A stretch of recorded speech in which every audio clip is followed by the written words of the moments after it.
18h37, on est en direct dans Punchline sur CNews et sur Europe 1. On accueille Thierry Cotillard, bonsoir. Bonsoir. Président du groupement Les Mousquetaires. On est ravis de vous accueillir. On est avec Louis de Ragnel, chef du service politique d'Europe 1, Éric Revel, journaliste. On va évidemment parler du pouvoir d'achat des Français, préoccupation numéro 1 de tous les ménages. On va évoquer le trimestre anti-inflation. On va parler des industriels à qui le gouvernement essaye de tordre le bras. Est-ce qu'ils vont réussir? C'est pas sûr. En tout cas, le bras de fer est engagé. On fait le point avec Michael Dos Santos et je vous passe la parole juste après. 2 jours avant leur rendez-vous au ministère de l'économie, les industriels de l'agroalimentaire sont sous pression. Bruno Le Maire et les grands distributeurs exigent un effort de leur part. Michel-Édouard Leclerc en fait partie. Il faut qu'on fasse profiter les consommateurs français le plus rapidement possible et en urgence de la baisse des marchés de gros. Et là, les industriels résistent. Là, ils les reçoivent pour leur dire si vous ne le faites pas, c'est vous qui allez porter la responsabilité de cette inflation. Donc, je pense qu'il va essayer de les y obliger. Selon le patron des centres Leclerc, si les industriels n'acceptent pas, l'inflation aujourd'hui à 16% dans l'alimentaire pourrait continuer de grimper. Nous, distributeurs, quelles que soient les enseignes que vous recevez, on se parle entre nous là, on appréhende de ça parce que ça se passe dans nos magasins. Et oui, on pense 18, peut-être 20. La semaine dernière, Bruno Le Maire s'était aligné sur la position des distributeurs. Le ministre de l'économie avait fait monter la pression sur les industriels pour qu'ils acceptent de négocier une réduction de leurs marges et donc une baisse de leurs prix.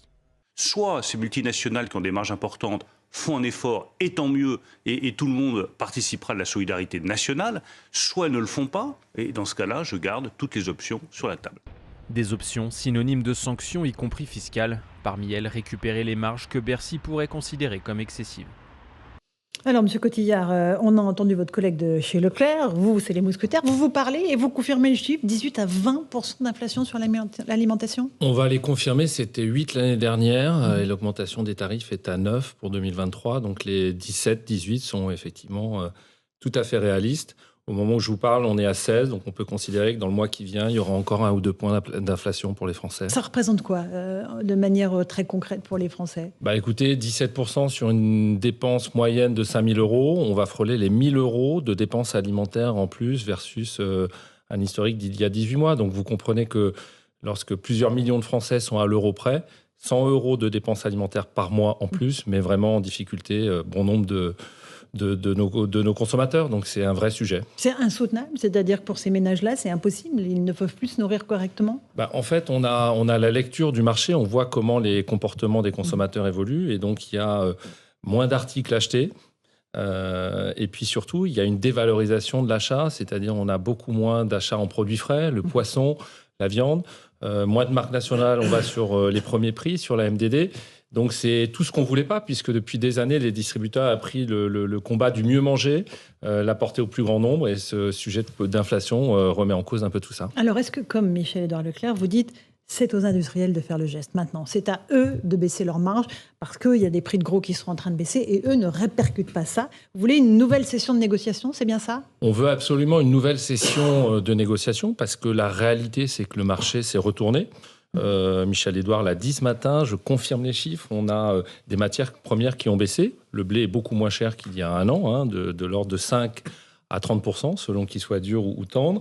Le fret maritime a baissé de 80%, même l'électricité est moins chère. Donc oui, on veut une réciprocité, parce que rappelez-vous l'année dernière, en mars, on avait négocié une inflation à 3%. Le gouvernement nous a dit non, il y a une crise énergétique, il faut accepter de renégocier.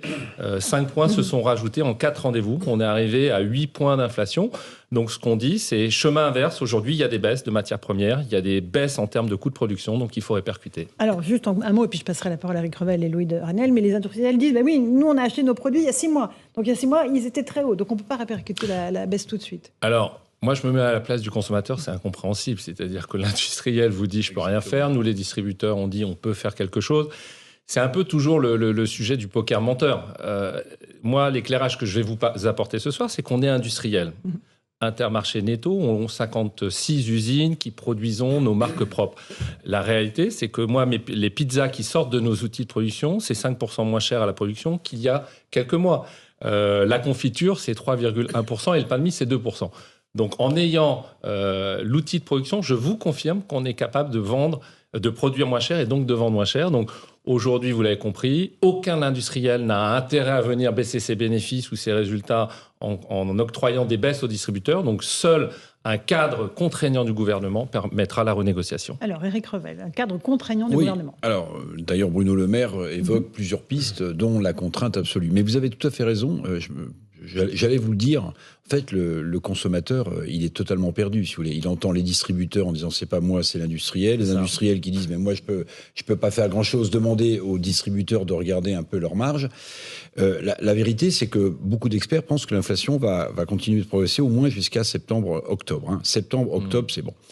Il y a eu différentes mesures qui ont été mises en place par le gouvernement. Bon, il y a eu l'arrêt du fameux panier anti-inflation. Madame Grégoire est passée à autre chose rapidement. Non, mais c'était le trimestre anti-inflation. Sur le trimestre anti-inflation, est-ce que vous considérez, vous, aujourd'hui, et de combien, est-ce que c'est une bonne chose? Est-ce que ça a fonctionné? Et de combien les prix ont réellement baissé? Parce que là aussi, pardonnez-moi, le consommateur est perdu. Il entend le gouvernement qui dit pas du tout. Les organisations, les associations de consommateurs qui disent... Alors, ça a fonctionné et à quel niveau? La réponse de Thierry Cotillard des Mousquetaires. C'est d'autant plus important de revenir sur le sujet qu'il y a une polémique depuis ce matin où tout le monde s'oppose sur les chiffres. La réalité, c'est que nous, on a fait le choix de 500 produits et ces 500 produits ont baissé de 8%. Donc, comme on avait eu 9%, en gros, on a réussi à serrer nos marges pour contenir l'inflation de cette année. Ce que ça provoque, c'est un succès commercial. C'est 33% de progression sur ces 500 références. Et donc, si je devais résumer, 7 clients sur 10 qui viennent chez Intermarché au Netto achètent ces produits anti-inflation et ça représente un produit sur 5. Donc, ça a trouvé son public, c'est un succès et donc c'est tout à fait légitime que le gouvernement dise essayez de le reconduire. Donc là, on est dans une situation où les enseignes sont en train de faire leurs calculs. Nous, on avait dit ça va coûter quelques dizaines de millions d'euros. La réalité, c'est qu'après 3 mois, ça a coûté plus de 100 millions d'euros pour un réseau comme le nôtre. 100 millions d'euros. 100 millions d'euros. Sur 3 mois. De redistribution de pouvoir d'achat sur 3 mois. Donc, au moment où je vous parle, puisque la question elle est posée, est-ce qu'on continue ou pas? Est-ce que vous continuez? Voilà, bon. Je vous la pose. La réponse, c'est on va le faire, ça c'est sûr, sur ce qu'on maîtrise. Donc on a nos abattoirs, on a nos bateaux, donc sur ce qui est viande, poisson, sur ce qu'on produit, on va le faire. Et pas 3 mois, on va le faire jusqu'à la fin de l'année. Là où on se pose la question, et on y met un petit peu la condition, c'est qu'on considère que certains industriels, et je mets à part les PME, je mets à part les produits laitiers qu'a évoqué le gouvernement, pour se dire c'est pas nocible. Mais il y a des multinationales qui ont de la marge, je dirais, sous le coude. Par exemple les lessiviers, par exemple, les fournisseurs de pâtes. Quand le blé diminue, on ne comprend pas pourquoi on a encore eu des augmentations et on ne répercute pas. Donc nous, notre enjeu, ça va être d'obtenir, on espère, des renégociations qui permettront de continuer à baisser les prix comme on l'a fait depuis le début de l'année. Et tant qu'on n'a pas cette certitude, les équipes attendent, recalibrent le plan. Mais je dirais, on a encore un mois pour le savoir, puisque le plan anti-inflation s'arrête le 15 juin. Et ça veut dire que les prix des produits que vous évoquez, des marques, des multinationales, seront très chers, resteront dans vos linéaires, mais seront beaucoup plus chers que vos marques distributeurs, on est d'accord? Oui, et je dirais le juge de paix dans tout ça, parce que c'est le consommateur. Et la part de marché de la MDD en France, elle a pris 1,5 point. La MDD, c'est marque distributeur. Marque de distributeur, elle a pris 1,5 point. Donc c'est bien la preuve, pas que chez Intermarché, c'est la même chose chez Carrefour, chez U, que le consommateur n'est pas dupe. Aujourd'hui, avec des écarts de prix qui sont de 30% ou 40% sur certaines références, il va vers la marque de distributeur. Louis Dragnel a une question. Il y a un débat qui émerge depuis quelques jours, même quelques semaines, c'est le débat autour des profiteurs de crise. Oui. Comment est-ce que vous percevez ça quand on vous reproche, entre guillemets, de profiter de la crise? Et puis le deuxième élément, c'est est-ce que réellement vous profitez de la crise? Il y a plein de chiffres qu'on entend, je suis d'accord avec vous, on est souvent noyé sous les chiffres. Est-ce que vraiment votre marge a augmenté depuis le début de la crise? Alors nous, la marge en taux, elle a baissé, puisqu'en fait, à se mettre à gommer l'inflation sur 500 produits, ça a baissé. C'est toujours désagréable d'être accusé de profiter évidemment de l'aubaine de la crise.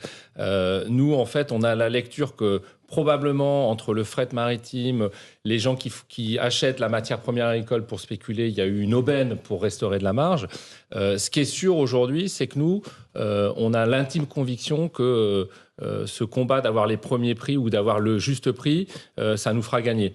Donc, la crise est finalement une opportunité pour créer l'écart de compétitivité aussi entre distributeurs. C'est-à-dire que, c'est pas moi qui le dis, c'est les relevés qui sont faits à la concurrence montrent des écarts de 25%. Donc le simple fait de choisir une enseigne versus une autre, ça crée 25%. Donc il n'y a plus de sujet d'inflation puisque d'une enseigne à l'autre, on peut gommer l'inflation. Donc le consommateur est en train de le réaliser. Et sur les dernières parts de marché, il y a des enseignes, et fort heureusement Intermarché en fait partie. Leclerc est dans ce trio gagnant, tire le marché, les consommateurs viennent chez nous. Nous, on a eu 300 000 nouveaux consommateurs. On a 12 millions de clients fidèles, on a 300 000 nouveaux chez Intermarché depuis 4 mois.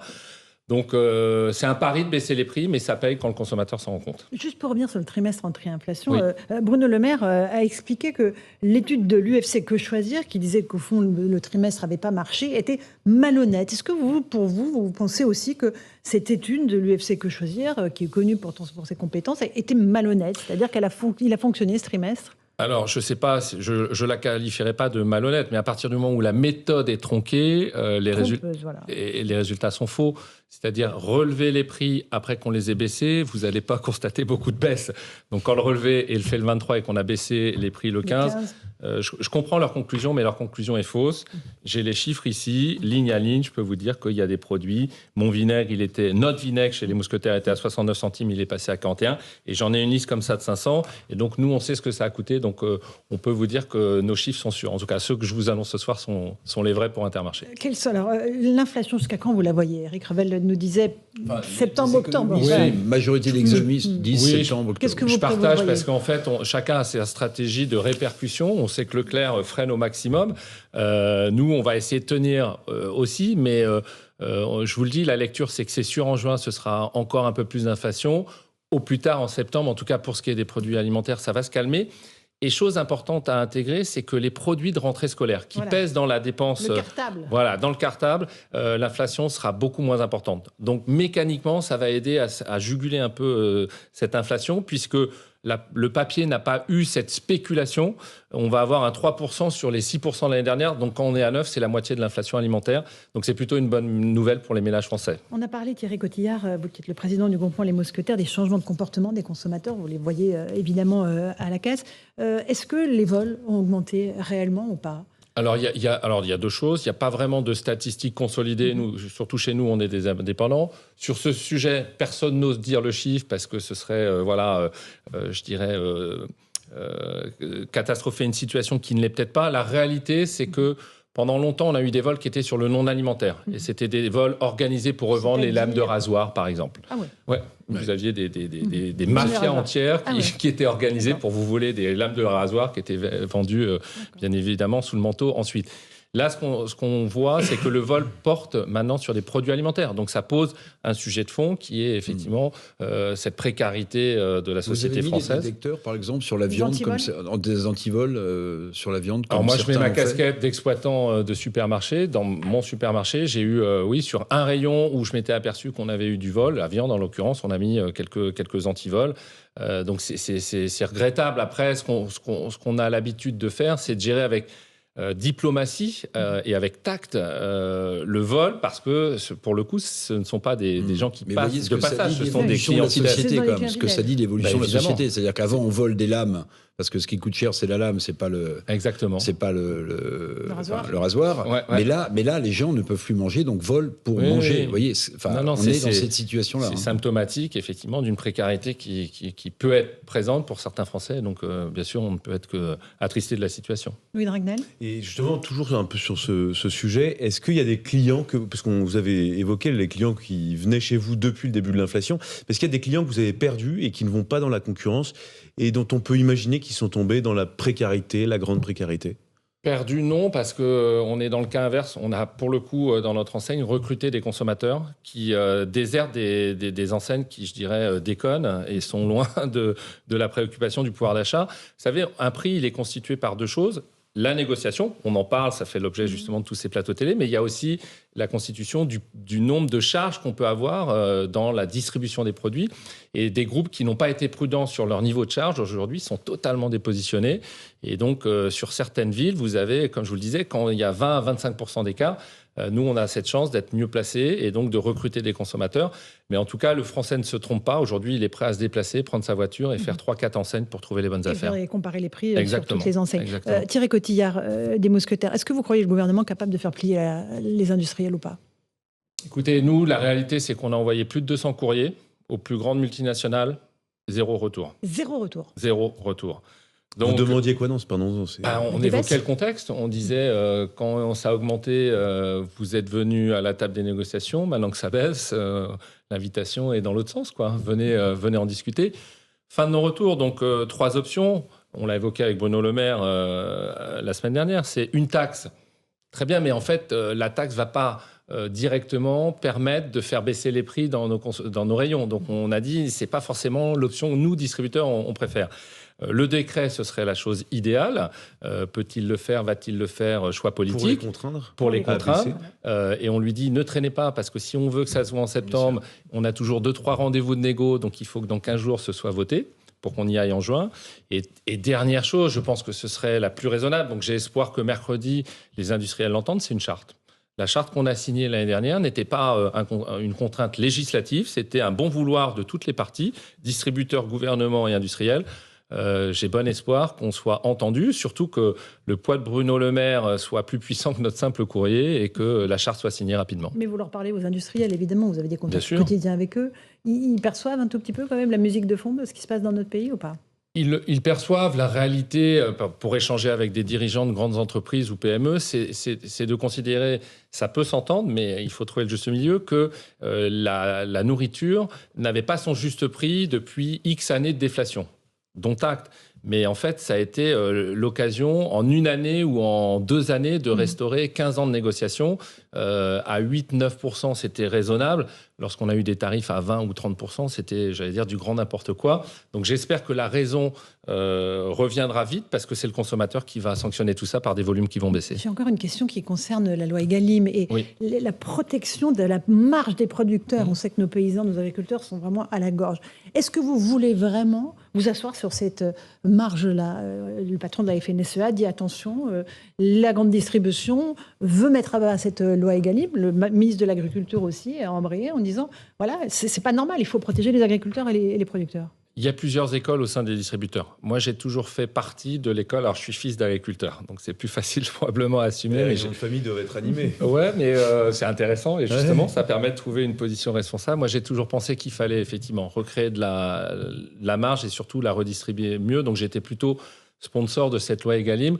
Et aujourd'hui, je crois que l'intérêt de De Crozaille, qui a été tant décrié, sur notamment les promotions qu'on plafonne, et moi, j'étais farouchement opposé à ça. Par contre, on a reconduit le dispositif Egalim qui protège le revenu du monde agricole. Ça a quand même, je suis allé au sein de l'agriculture, j'ai trouvé ça plus apaisé parce qu'il y a eu une réalité, c'est-à-dire dans nos négociations, l'augmentation de ce qu'on appelle les MPA, matières premières agricoles, est sanctuarisée. Donc ça, normalement, ça protège aujourd'hui l'agriculteur. Ce qu'il ne faudrait pas dans cette période de négociation, et on l'a redit à Bruno Le Maire, c'est on a dit protégeons les secteurs agricoles qui sont en danger. Le lait, par exemple, faut pas y toucher. Donc, un Lactalis, qui est pourtant un géant mondial en termes de multinationales, ne sera pas invité à la table des négociations parce qu'on considère que si la négociation aboutissait, il y aurait un risque que ça soit une conséquence sur le revenu agricole, ce qu'on ne veut pas. D'accord. En revanche, sur les promotions, vous demandez toujours de pouvoir faire mieux sur les promotions. Bien sûr, parce qu'on a une concurrence déloyale en France, c'est-à-dire que le shampoing de certaines très grandes marques, il est à 70% de remise dans une ancienne qui est arrivée, qui a 800 ou 900 magasins sur nos parkings, et on trouve pas ça juste.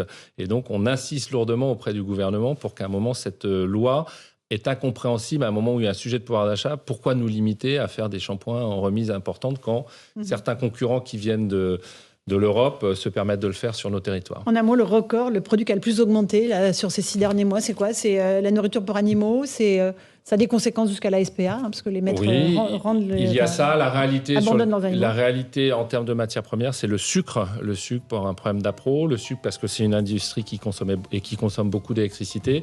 Donc ça, c'est une réalité, mais on sait aussi, comme on l'a dit, qu'il y avait des matières premières qui avaient baissé, et c'est pour ça qu'on voudrait renégocier. Merci beaucoup Thierry Cotillard, président du groupement Les Mousquetaires, d'être venu ce soir sur Europe 1 et sur CNews pour nous parler de cette grande préoccupation des Français sur le pouvoir d'achat.